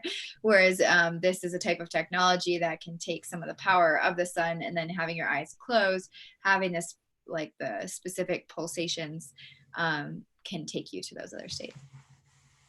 Okay. All right. So tell us in terms of the release, the catharsis that one gets from using the Lucia light. I've used one. I'm looking at one right now, actually. Yeah. Yeah, let me just turn this around. Let the audience see in my office. That is a Lucia light. Oh, there it is. Hello. And we do. Did you say hello to the lights? Yes. So this is a Lucia light. We use it in the office. And it's actually very good for people with traumatic disorders. I want you to speak a little bit about that, because we've actually been seeing some help from that. And I'm a hypnotherapist, so that takes guesswork out of hypnotherapy. Or for the people who are hypnotherapists, for the people who do affirmations, that takes the skill level out of it. There is no hit or miss for that light. there is only, it just works. And that's basically why it is that she's promoting this on this network, because it just works. As a hypnotherapist, I have used that light on myself and others. There's no skill level involved. The induction is assured. So if you're a beginning hypnotherapist, not that you should rely on the light, but I think if you're a beginning hypnotherapist and you have somebody with real trauma issues, the induction is absolutely important. Yes. Yeah, and it's just a tool, you know, so you look at all these things and, you know, already it's coming up in the chat, like how much money does it cost and all this, right? So there's all these different ways to look at all of this. There's different tools, right, that we can use to help achieve altered states of consciousness, to help heal trauma, to help restore wellness within our system, right? There's different like types and ways that we can work with this. I mean, one of the most simple tools is breath. You know, I first invite you to start working with your breath. Another one is meditation. From there, we can also go to something like the Lucia light. A series of light sessions should cost you, you know, under $1,000, which if you've been in some severe traumatic state and you can shift from being in a fight or flight, having nightmares and like living in that type of reality to coming back into your body, you know, I think that's a pretty good investment in yourself, you know. And that's what it really does, is it's like helping you when you're in fight or flight, you're in traumatic reaction, which can be, you know, whatever it is. For some people, a very small thing can come up, or at some point in your healing process, sometimes things come to your consciousness that you had suppressed, you know, and that can cause trauma. There's all these different ways in which trauma can, you know, come into our life. And at some point, if you're tired of being a victim of this, and whatever level that is, you find yourself yelling in traffic or whatever way that you're expressing these like unhealed traumas, going into the light experience can really help you shift from that fight or flight state into the, you know, from the sympathetic to the parasympathetic, and reminding your person or your whole being of how to get into that relaxed space, reminding you that it's safe to be there, and starting to find joy and remembering like who you are and beyond simply this experience. Allison, do you what is the light contraindicated for? The Who light's can't not, use it? yeah, it's not really recommended due to the stroboscopic function. People who respond negatively to strobe lights, you know, they can't go to you know, concerts or things like that with flashing lights would not be the best for, you know, for the light. Other than that, it's really good for most people. There's, I mean, if you have a really intense heart condition, or if you have any kind of neurological response to flickering lights, it's not the best, but for everyone else, it's a really great and interesting tool. Okay. Epilepsy is the main contraindication, though. Yeah, so that's a negative response to flashing light is epilepsy. Mm-hmm. And actually, interestingly, of people who have epilepsy, it's only about 10% of them have a response to flickering light. But obviously, if you are epileptic or if you had a seizure in the past, then we would recommend that you go to a neurologist, and you know, it's covered under most insurance. Actually get a little checkup of your brain, which might be a good thing if you have epilepsy anyway. You kind of see what's going on there and see what your triggers are. But that's really a small percentage of people. And, you know, for people like that, then sound might be a better tool of working with frequency that way. But for a lot of different conditions, whether it's depression, you know, all these things need to be first looked at as actually just an imbalance, right? There's lots of different imbalances that we can go through, and kind of like what we were talking about earlier in terms of not holding to somebody as being a certain way for their whole life. You got to hold that to yourself and say like, okay, look, even if you've been depressed for a while or this or that, you can choose that this is your forever reality, or you can decide to start shifting that. And things like depression or anxiety are kind of symptoms of some unhealed aspects within yourself, right? And so if we start working with tools such as the Lucia light, we can be more in touch with that place in our hearts, or you know, solar plexus, or wherever we're holding these things, to release them, to become more of who we truly are and not an expression of an imbalance. Excellent. I do have questions. Yes. Okay, so there are different programs on the light. Mm-hmm. How does someone who is new to the light, who may not be a professional, let's say I bought a light and it's in my house, the light has a pilot function. Mm-hmm. Please describe to us what a typical session is like, so that people who are really newbies don't go into the Firefly program right away. Right? Well, there's a lot of different sessions. I mean, we always do like little demonstrations first. So, right, there's a 2-minute demonstration session. So you get a little taste. It's like dipping your toe into the light water.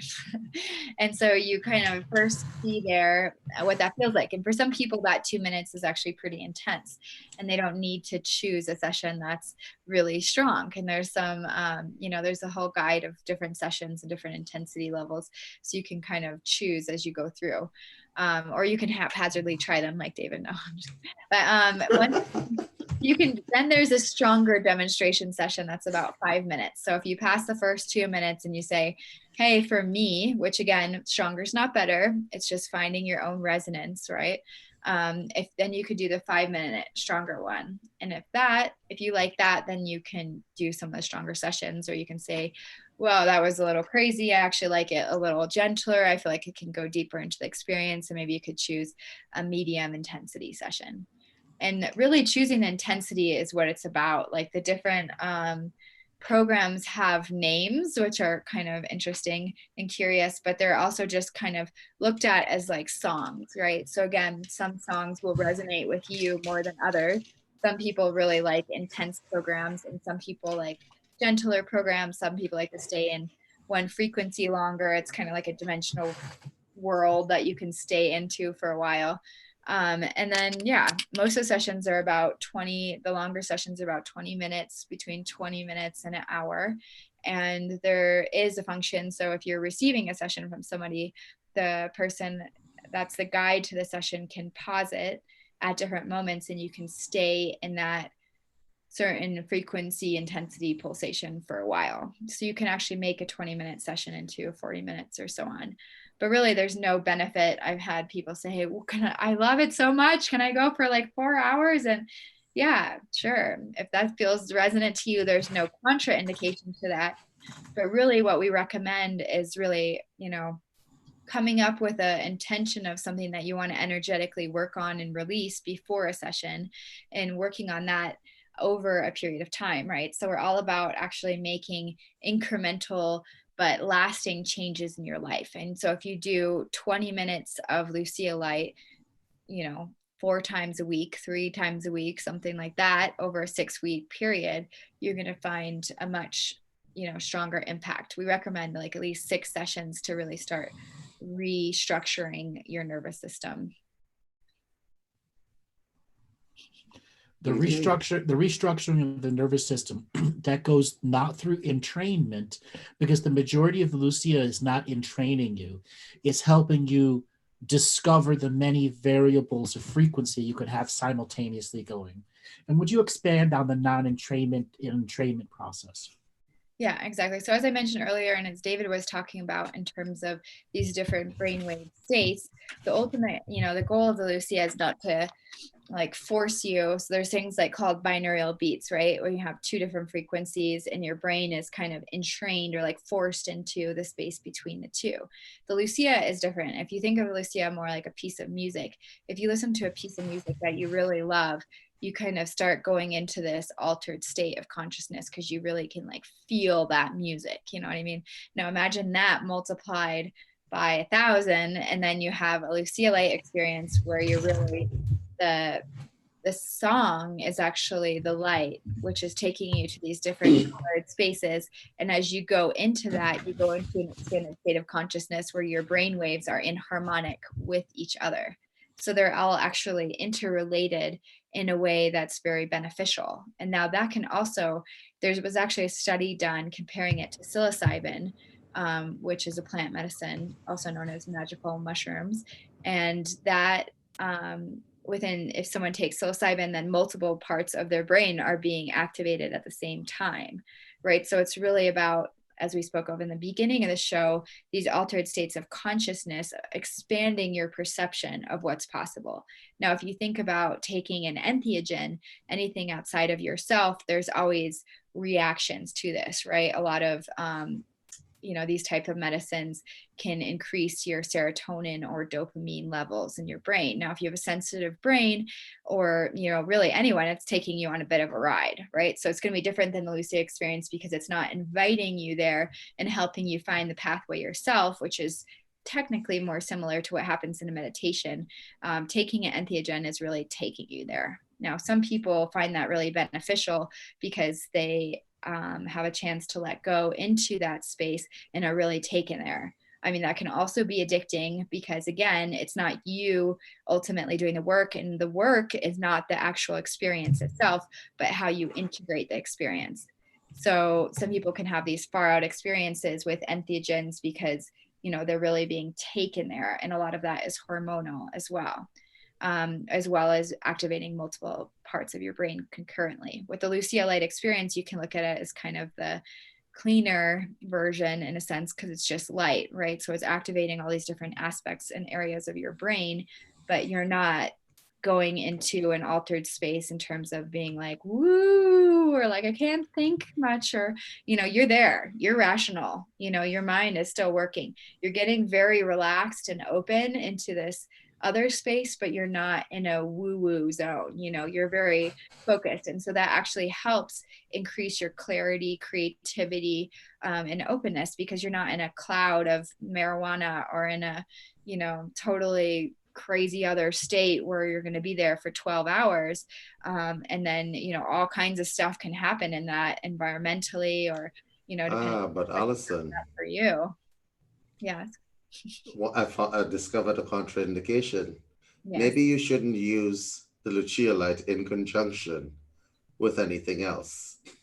Yeah, so I mean, that's a very good one. I mean, we highly recommend that you experience the Lucia Light on its own, because what it is something that's so powerful, right? Like, the reason why I'm so passionate about it, one of my main passions for the Lucia Light, is the fact that it's helping you see that you can do it. You can come into this expanded state of consciousness. You can channel through your higher self. You can be in a clear state of awareness without taking anything. Plant medicine can be very beneficial for helping open those doors. But, working with something like the Lucia Light is more about integrating what's happened in these huge experiences into your body, right? Coming back into the body from having these out there, experiences, and being able to integrate that into your nervous system so that, you feel safe, you are well, everything's going to be okay. And without this basic integration, we can just be reeling around in our reality and not be grounded. And so the Lucia Light is an invitation to kind of come back. Not to say that you can't go out there with the light, but what it's doing on the physical level is integration. And that's what a lot of people need. I mean, a lot of people come and say that they want this, full on DMT experience from the Lucia Light, and what they get is a relaxation. And, for me, or they fall asleep. Yeah, or they fall asleep. And, and that's okay. Like, that is the first step. If that's where you're at in that moment and that's what you need, that's what the light's going to give you first. And I think that's really awesome, because I do know that, with medicines, if you've been up for days and then you take some medicine, is that really helpful to you to go on this crazy experience? No, it doesn't. The medicine's not really listening to exactly what your nervous system needs, right? It's just taking you on the journey. And the Lucia is primarily about nourishing the nervous system and building up that, clarity within your system and realignment, so that you could actually journey from a clear space.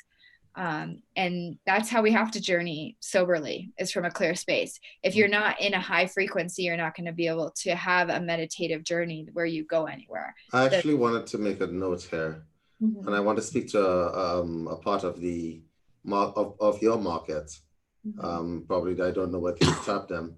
There are many people who are listening to this broadcast who are into spirituality at some level or another. Okay. So I want to speak to that as well. A lot of people have been into spirituality, but they haven't had a lot of spiritual experiences. Mhm. Does that make any sense? Yeah, they're always waiting for the experience that never comes. You're always waiting for the experience that never comes. Now, you have a choice. You can wait for the next 20 years, or you could experiment and do something different. Sure. Okay? You can do something different. So I can pretty much tell you, for the people who astral project or would like to astral project, or astral project spontaneously, not that I'm just putting that out there, that will be the most stable astral projection that you will ever get. That will be the most stable, because I know some people who are in the audience have an issue with that. Also, catalepsy and catatonia. Okay? Okay? A lot of people have catatonia when waking up, and it's because of poor integration. And that has actually, that does help. The light does help. I can pretty much tell you that. For those of us who don't know what catatonia is, I will go through it. You wake up, you can't move. Does it sound familiar to anybody? Uh-huh. Yeah, that frozen kind of state and stuff like happened to me. What we call sleep paralysis. Okay? And that's from poor integration of your nervous system when waking up. I'm going to give you the scientific explanation for it. The scientific explanation is that your nervous system is on a delay, so you don't move, right? The light does help with various sleep disorders, but mostly the light gives you exactly what you need, which is why we don't want to make a comparison to the sun, but the light gives you exactly what you need if you're running a program. And some very bright people put it together for the light to be flickering at exactly the frequency that induces different brainwave patterning.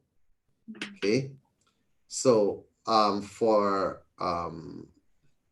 myself, it has regulated my sleep quite a bit. Okay, that's the going to sleep part and the waking up part. For other people, it has deepened their meditation. It has deepened their meditation. For those of you who are listening, because we're talking to an audience who's mixed, but this light can deepen your meditation. Would you like to know part of the reason why your meditation you may have been experiencing plateaus in meditation? It's because your nervous system gets used to a certain amount of induction.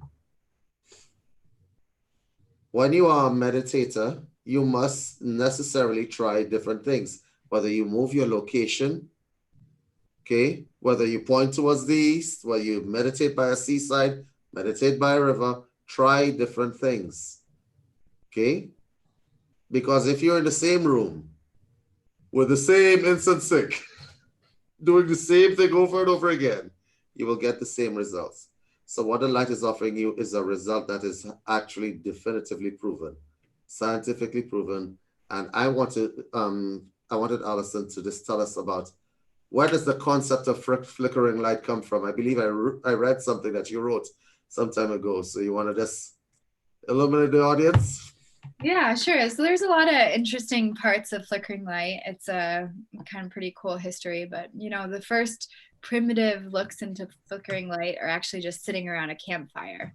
So if you've already sat around a campfire before, you kind of get into this zone where you're looking into the campfire and you just kind of go into this really peaceful and tranquil state. So we've been doing that since the beginning of time. From there, that was used by a lot of different, like in Greece, they used actually like a wheel with spokes that they had a light coming through and it started flickering. And, in the ancient, like ancient caves, there's all these kind of different rituals that were being used. In Egypt, we also had certain technologies like this.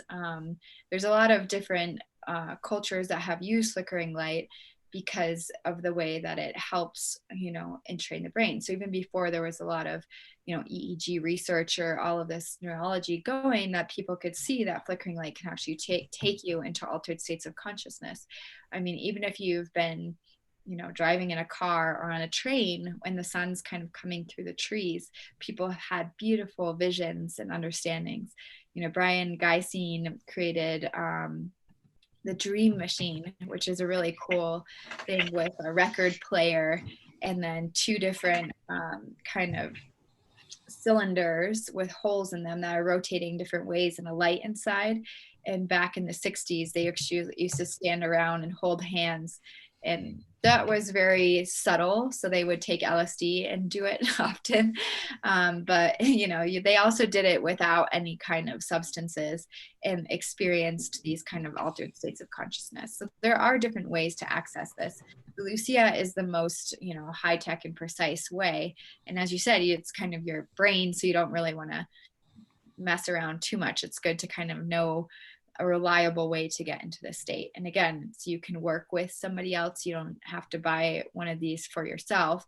But if you work with a practitioner, you can actually start seeing what's in the way between you and getting into a relaxed state. And there's all kinds of things, it's like we were talking about before, the aspects of yourself, the protector, the one that's trying to make sure you don't get hurt again. And all of these kind of little guardians can be standing at the edge of your consciousness and you can't sleep because they're afraid. Every time you start getting towards a relaxed state, they say, hey, this is not safe. Last time, don't forget, last time we got relaxed, what happened, and so even if you do meditate or you do try to do these practices, if your nervous system isn't regulated, you can't get to a deeper state of meditation. You can't get to lucid dreams. You can't get to all of these other ways of being because your nervous system doesn't feel safe being in a space where you can actually open to these other dimensions naturally. And when you open yourself to those other dimensions, you are allowing the central nervous system to be a part of that God creator internal side, which gives you the actual frequency and the harmony of that mystical experience. And there's no longer mystified at that moment. It's a valued experience in your consciousness. Yeah, it reminds you of who you are. And that's the really beautiful thing about the Lucia light. It's not like you're trying to force or control yourself in any way. It's actually the flickering light with your eyes closed takes you back inside to your essence of who you are and shows you the beauty, the absolute gorgeousness of that reflection. You're an incredible multidimensional being with so much potential and energy and light that's literally coming out of you. We are bioluminescent beings. We are beings of light. All of our cells communicate through light. Light is such an essential part of our being. And this experience and other experiences, like this can remind us of that beauty within. And that's something that's very unique about it, is the colors and patterns and kind of visual geometries and other worldly experiences that you can have inside the experience are a reflection of your own consciousness, and how you feel about those is also you, and even how you feel about what these kind of tools is a reflection of your consciousness. So it's fascinating because it's like there's so many layers of how our perception allows for these things, and I've seen myself where, sometimes the things that are going to help you the most, you actually have resistance to, because there's a part of your ego that's like, I don't need help. I'm actually trying to become enlightened, but I don't actually want any help from anything or anyone. That's not natural way of being, and I find it very interesting because it's like, yes, definitely go to what you're attracted to. And for some people, that's just nature, and that's perfect. And that's totally enough. For some people, going to a concert with your favorite musicians and feeling the energy of the crowd and tuning into these spaces can really get you there. And for others, it's sometimes trying something new, trying something that's a little bit of an edge for you. And if that's light, then how beautiful is that? It's a great pathway. It's not only a great pathway, but it's something simple. And I saw an interesting quote here from Lori. Seems to me these modalities are becoming available, especially to folks who don't meditate or build a fire. There's always ways to go and do this. Now there's a machine that could aid you in induction. Now, there are people that get addicted to the machines, and that's something privately, Allison, I've talked about with you, and that's some people that they have a machine and they're going full power blast all the time, and then they get overwhelmed and they expect everything has to be at that full power, although subtlety is important. I know plenty of people that have come to our retreats and used the Lucia light and then gone out and have a fire. They're able to continue their Lucia light experience or take their experience from the fire to the Lucia light, as well as learning how to not combine. Like, I want everybody that uses the Lucia light to experience it without headphones first. Like their first couple of experiences, I want them to go at least an hour before I introduce sound. Okay. And then, covering them with a blanket and making sure they stay warm. That's the only thing. I don't want any other thing else in their system. I just want sound and the light. And then there are people that take off the sound and just have the light experience. And then they go into some other thing. Let's say we used a pulse electromagnetic therapy mat that has goggles that go over you. It intensifies the experience. They go into the hyperbaric chamber that intensifies the experience. Or they go into the float tank right after a light experience, and they have these extended states of euphoria in which they can explore their consciousness. Pairing it together, not at the same time, though. And that's my belief on how to use the Lucia light so that it compounds the experience, especially if somebody that has traumatic events. Going from the float to the Lucia light is extremely potent at getting somebody into that deepened state where they can explore their consciousness with a hypnotherapist. Yeah. Yeah, absolutely. Having these kind of back-to-back therapies is really powerful, and the system that you've created is really epic for taking people through that, because that's the other thing too with some of these things. It's really about, there's two ways to work with creating lasting change. And one way is really by, going through like a series of these different types of therapies and things. And part of that includes talking about it. You got to work with somebody where you can share some of these things, where you can write some of them, and you can choose action steps to integrate in your reality. And so that could say be a week-long experience or one of Andrew's amazing retreats. I would highly recommend if you're really looking for that shift. And then from there, you also really need to do the little daily things like we were talking about before. Really, the daily practices are so essential for changing. And that's the other thing. You don't have the money to go to retreat, then start with the daily practices. Those are an always available tool. Things like the Lucia light and a float, or even just a float or just a Lucia light, or whatever you can, manifest in your life in that moment. It's really about using that experience to start, unwinding further, to inform your daily practice. The state that you can get into in the light isn't just a high that you can never return to. It's a reminder that that's within you all the time. The light sessions are, realigning your nervous system and showing you a pathway to get to a state within yourself that's always available, and maybe not as intense and colorful as a Lucia light amplification of that state. But working with the Lucia light, before I worked with Lucia light, I tried to meditate, but I didn't really. It was just kind of like wading through my thoughts the whole time, and I'm like, okay, I guess this is the practice, and after the Lucia light, yeah, it's not like every time the second I sit down I just blast into another universe, but often I do. I have amazing connections with my guides. I feel my energy like rising. I feel like openness of my crown. I feel a connection with everything.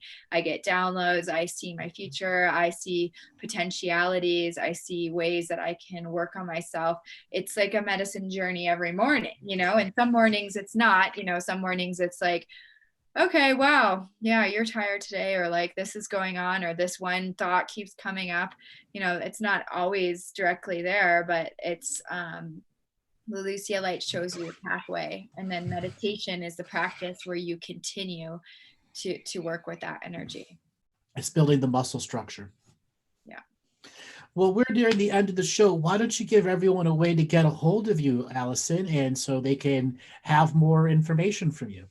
Yeah, absolutely. So I do, sessions with people too, intuitive kind of coaching sessions, as well as, offering light sessions, which is one of my, with my favorite tool. And how you can find me is on my website, lucialightexperience.com. My email is allisonlucialight@gmail.com. I'll type it into the group chat. And yeah, I would love to hear from you. I am obviously very passionate about what I do. I'm here to, I used to work in development and education, and then I realized the best way that I can personally enact change is by holding space for other people to have their own process and to see themselves in that, without, giving any of my own energy away, just calling through the divine. It's super beautiful. And I'm passionate about consciousness expansion and all the different tools and ways that we can do it. And I really, really believe in the Lucia light as being a tool that's helped me. And I've really seen so many different clients have such epic progress with it. And I'm just really grateful. Thanks for having me here, Andrew. Oh, thank you for coming on. We always get to ride the motorcycle of consciousness really fast and go into some super fun ways. I know a lot of people, the chat room's been buzzing with questions and people having light bulbs turn on with them. David, you want to give a way for people to get a hold of you if they're interested in doing any retreats down in Barbados? Oh, yes. Let me type that into the chat myself. Except I think I have you chatting privately. Everyone, you can reach me at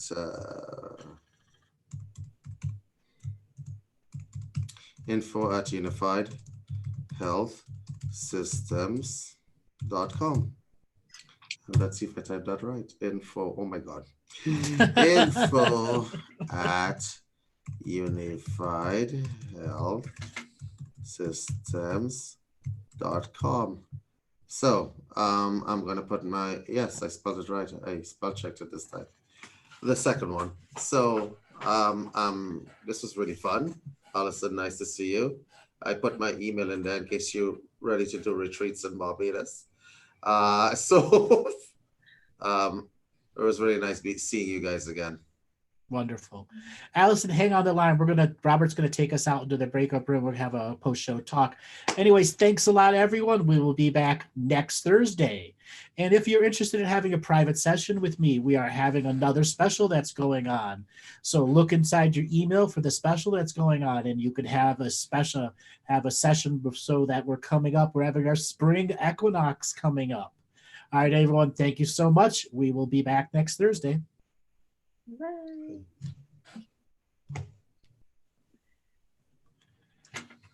Fun show. Yeah, wow, that was great.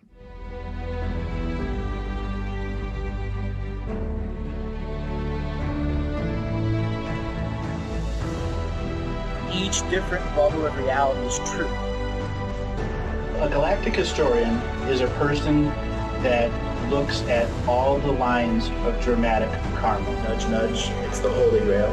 Improvise. Mysterious. It's counter psychic intelligence. Why is DNA farming of this star cluster so important? Because we do manifest our reality. We do create our reality.